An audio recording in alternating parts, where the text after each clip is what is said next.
Hello learners of all ages, my name is Mr. Montgomery. I teach 4th and 5th grade math, and today we're going to be talking about how to divide using arrays and area models. Now, we have a division problem that we're going to be using one array and one area model to solve. And these are just visual ways that some people can see a division problem, and it might be easier for them to complete. Again, there's more than one right way to get an answer. Now, I have 132 divided by 12. Well, making sure I get this one right, an array or an area model, let's use an array first. Okay, an array is using kind of like the block system. Now, I have 132 divided by 12. In my mind, I'm thinking, okay, so 12 times 10 is 120. So let's start off with that. Groups of 10, I'm gonna get 12 groups of 10. I'm gonna go all the way down here, and hopefully I can get 12 groups. So that's one group, two group, 3, 4, 5, 6, 7, 8, 9, 10, 11, and 12.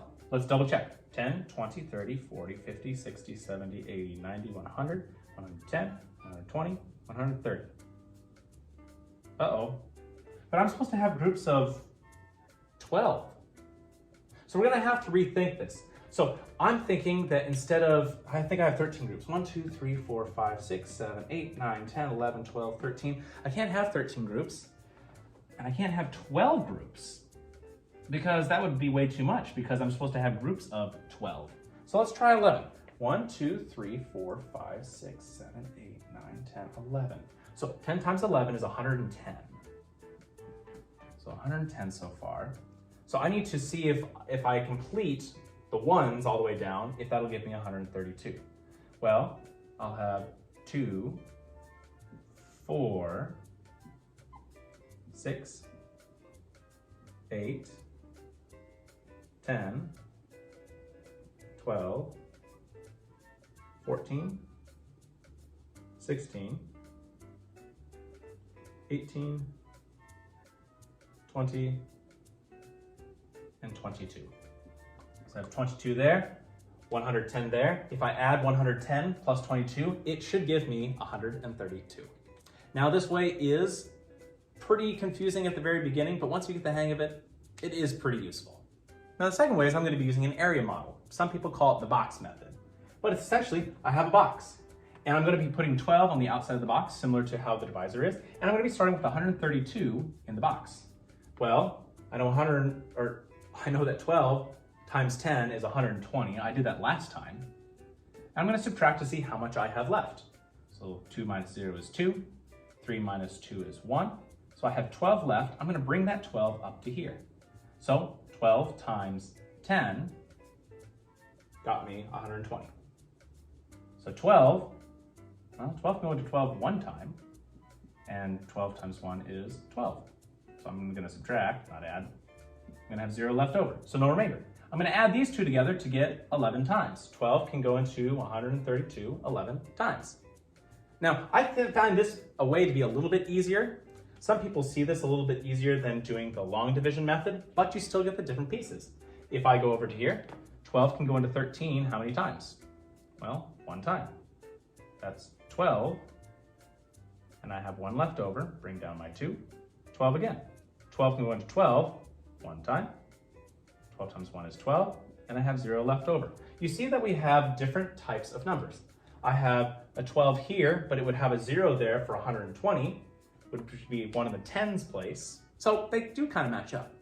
Now I know for me personally, using the box method is a lot easier. And so I'm going to be doing that for the rest of the lesson.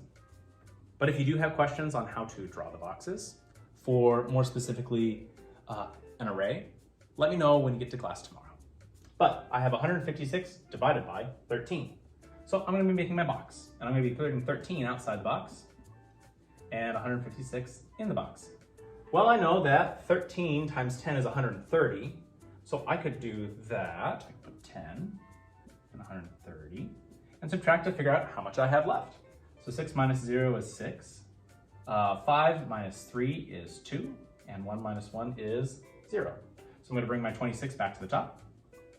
And 13 can go into 26 2 times. 13 times 2 is 26. and I have 0 left over. I'm going to add these two together to say that 13 can go into 156 12 times. Now, every once in a while they have a model that they show, but they have a question mark of something that is missing, and it's your job to figure out what that missing number is. So we had 3,288 divided by 24. It looks like they divided by 100 at the very beginning for 2,400, and they had 888 left over. So they bring that up. And then they divided by something to get 720. Well, I know that I have 1 0 in my answer, which means that, or my problem, which means I'll have 1 0 in my answer. So how do I get from 24 to 72? Let's see, 24 and 24, that's 48.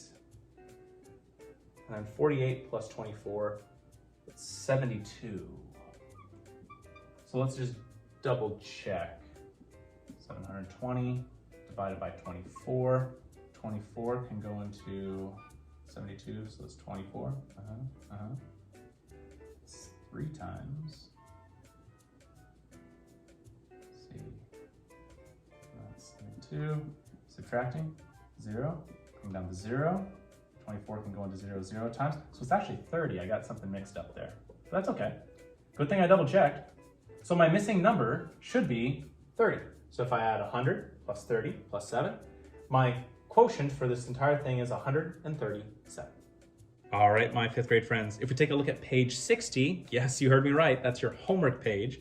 On page 60, we're gonna be doing problems number 1 and 2. The directions say complete the quotient in each area model. Your job is to find what the quotient is by filling in the blanks that are missing. If you have any questions about how to use arrays or area models to divide, please ask me those questions when you bring this to class tomorrow.